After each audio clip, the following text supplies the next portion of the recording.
That was Steely Dan and Elliot Randall coming in at number 40. I'm through 60 of these things. That's fantastic. And I've also done, I think, 5 honorable mentions. So that's 65. And we're well on our way. We're into the 30s now. I've got another honorable mention coming up next. I think I know what it's going to be, but I haven't even started to learn it yet. Been busy the last week and a half. I haven't done one of these. I did 2 last weeks and I haven't done any since. So I took a little break. I've been working on a couple of other things. I've been working on this guy. I kind of cannibalized this and ripped it apart, and I just put it back together. This is my race car guitar.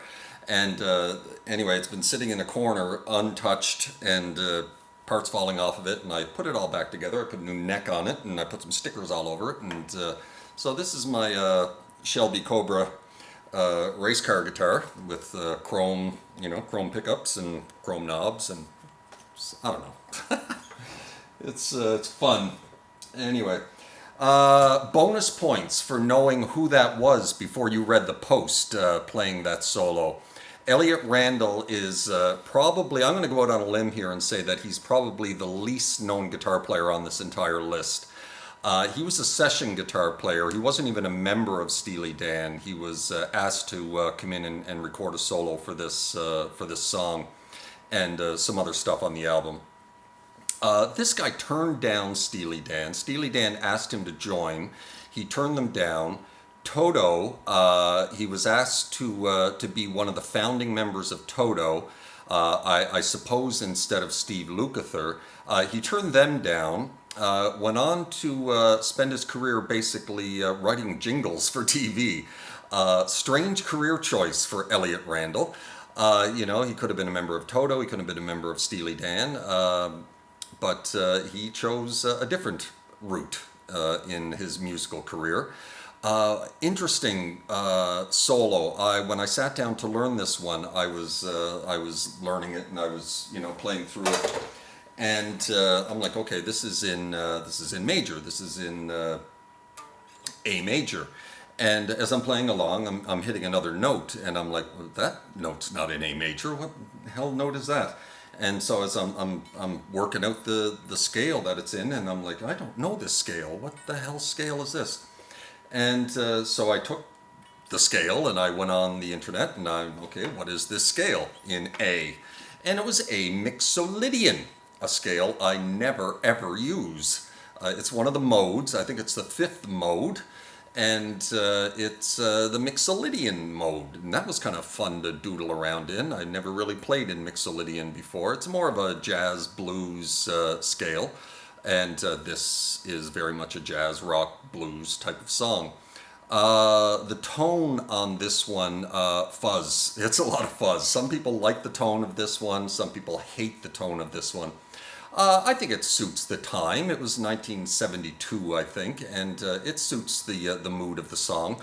I used Bias FX for this one, a couple of Marshall Plexis, and a fuzz pedal, cranked fuzz pedal, and a little bit of chorus and some delay and some reverb, and I think I got the tone pretty close, and I don't mind the tone on this one. He used a Stratocaster with a humbucker in the neck for this one. And so I used I have a Stratocaster, but it has a single coil in the neck. So I used this Super Strat, which has what do you call those, hot rails. It has a hot rail humbucker in the neck, so I figured this would be a good one to use on this one.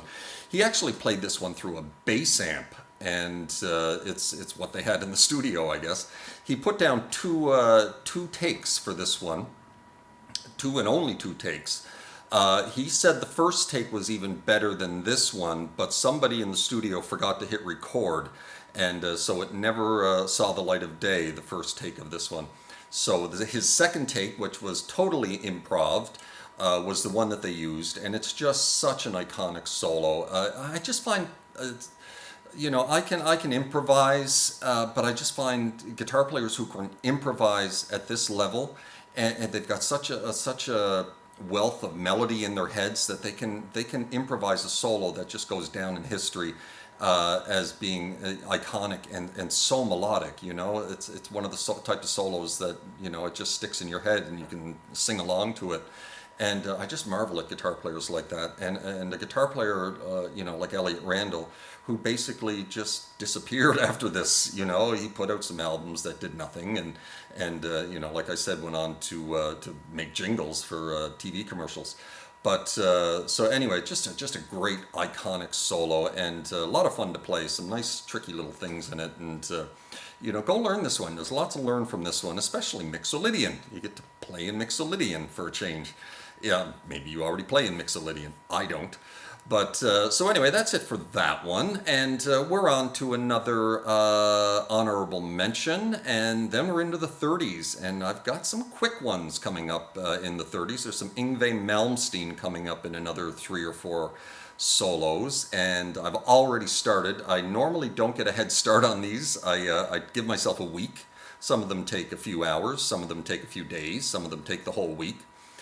Some, like Yngwie Malmsteen, will take multiple weeks. So I've been working on that one for already about 3 weeks, and I've got it down.